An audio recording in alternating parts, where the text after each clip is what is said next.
உலகம் முழுவதும் இன்று மார்ச் 8 மகளிர் தினம் கொண்டாடப்படுகிறது. பெண்கள் இல்லாமல் குடும்பம் இல்லை, பெண்கள் இல்லாமல் சமூகம் இல்லை, பெண்கள் இல்லாமல் உலகமே முழுமையடையாது. ஆனால் ஒரு கேள்வி, வேதாகமத்தில் பெண்களுக்கு என்ன இடம் கொடுக்கப்பட்டுள்ளது?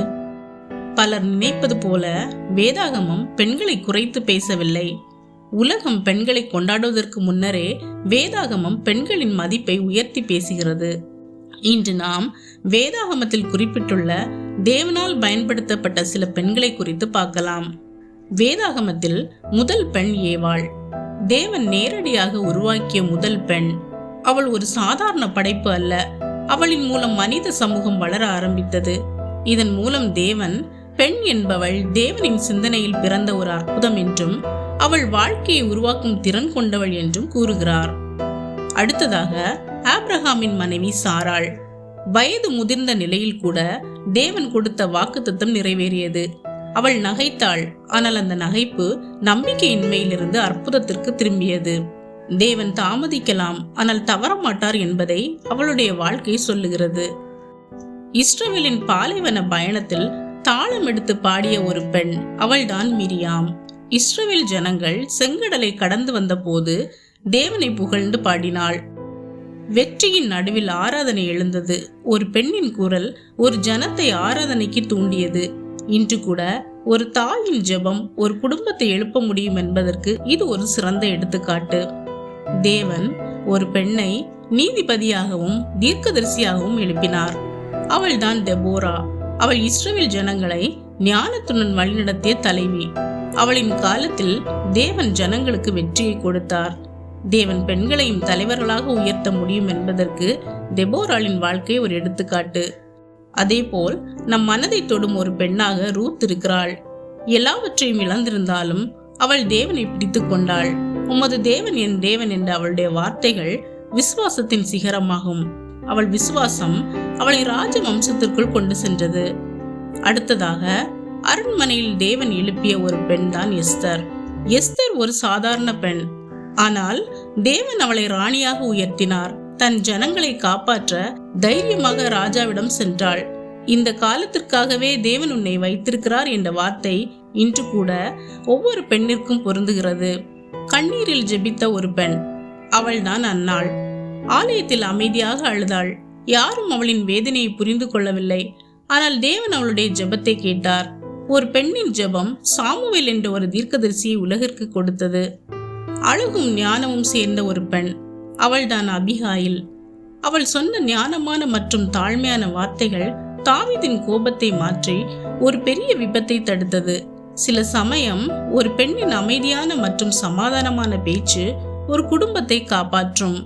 பெண்களில் உயர்ந்த மதிப்புக்குரிய ஒரு பெண்ணாக கருதப்படுபவர்தான் இயேசுவின் தாயாகிய மரியாள்.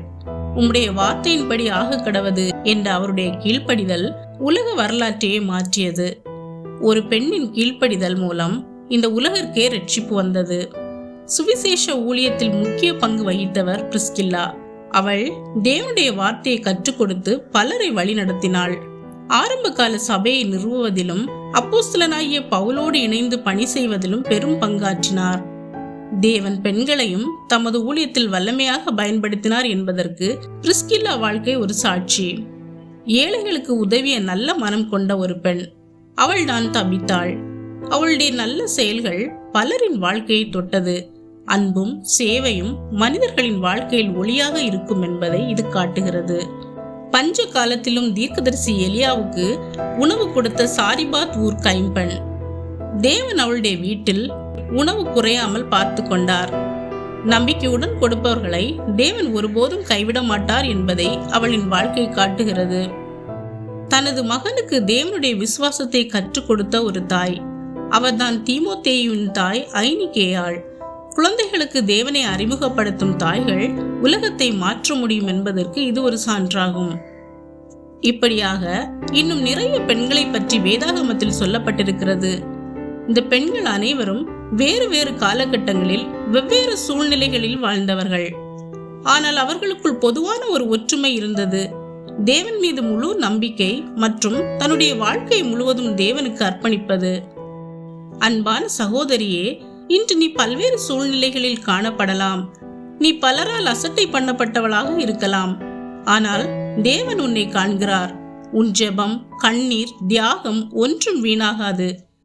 வேதாகமம் சொல்லுகிறது, குணசாலியான ஸ்திரீயை கண்டுபிடிப்பவன் யார்? அவளுடைய விலை முத்துக்களை பார்க்கலும் உயர்ந்தது. இந்த வசனம் இன்று உனக்காகவே. பெண் என்பவள் வீட்டில் சமாதானத்தை உண்டு பண்ணுபவள். அவள் குடும்பத்தை தாங்கும் தூண் மற்றும் தேவ அன்பின் பிரதிபலிப்பு. இன்று இந்த மகளிர் தினத்தில் நீ உன்னை குறைவாக பார்க்காதே. நீ தேவனின் கையில் ஒரு வல்லமையான கருவி.